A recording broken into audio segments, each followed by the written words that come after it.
Hello, everyone. Welcome to October, my most favorite time of the year. And because it's October, it also is Cybersecurity Awareness Month. So today, being October 1st, is our first of 31 tips and tricks we are going to share with you to help you improve your cybersecurity health. So here's the deal. This is timely this time around. There is just, I'm not going to bore you with statistics, but there is an amazing amount. Some people would call it a landslide of various cyber attacks going on really since mid-pandemic. So just about April. May was a very, very bad month.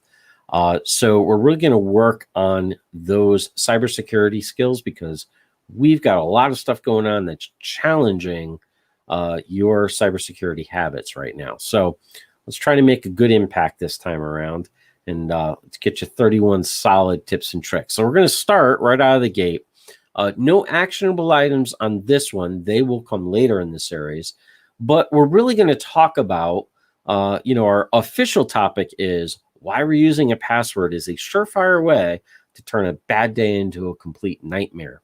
Now, why is that? Well, here's the deal. If your email and password are compromised for a single site and you've reused that password on other sites, now you have a problem, especially if you cannot remember what sites you use that password on.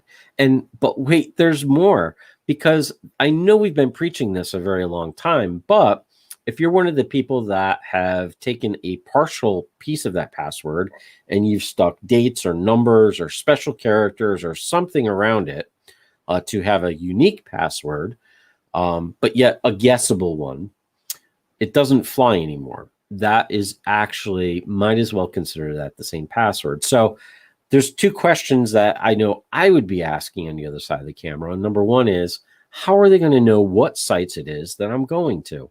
Well, let's pretend for a moment that they don't, but they do have a database of a bunch of sites that they want to get credentials to. So you can bet your bottom dollar that they're going to be trying your credentials against those sites. Now, as far as the passwords go, my next question would be, how are they going to know? Well, the thing is, there is no they anymore in terms of people. All of this stuff is automated, and because it's automated, it's running through code. And this just isn't any code. This is the latest and greatest. So they're using all the things as we saw as sci-fi is pretty much real now. I mean, look at Alexa, look at, take your favorite Siri, take your favorite interpreter of choice. That's pretty much all automated at this point. So we're living in our sci-fi childhood today. And some of that is software that's so good at recognizing and looking for, identifying and trying new patterns and things that no human mortal can actually compare in the skill set that these have. And the bad guys are using that skill set. So it's kind of like playing chess, being a mediocre chess player and playing against the most brilliant computer. That's all it does. It's chess.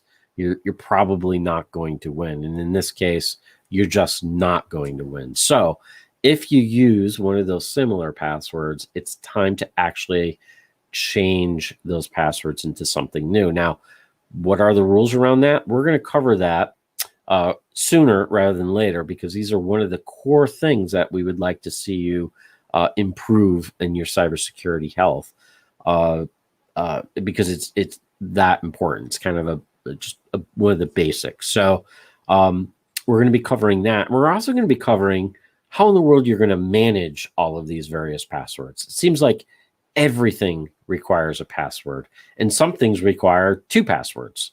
If you've dealt with the state at any level, it's not just one password. You have a password for every little thing that's within. And in some cases, same department, you're going to have multiple passwords if they're using multiple external vendors for that area. So keep that in mind. We're growing in it. So we're going to need tools to help us. And we're going to cover that as well. So in the future, we're going to try to keep these to a few minutes each. We don't really want to take up too much time, but did want to talk about what's coming up and what the series is and today's topic. And I also want to bring up, we will be doing some pretty intensive webinars this month. We have 3 scheduled. I'm going to be putting the links for those down below as soon as we can get our sign up completed. And especially if you own or deal with anything in small businesses at a C level, or maybe you're the computer person at the office, these are going to be really insightful. We're going to show you one of the sessions. We're going to actually show you how we can gain what we call command and control, which means remote control of a computer by a simple calendar invite or a simple email. And we're going to do that demonstration live. So nothing can go wrong with a live demonstration in technology. So we're going to have some fun with that one.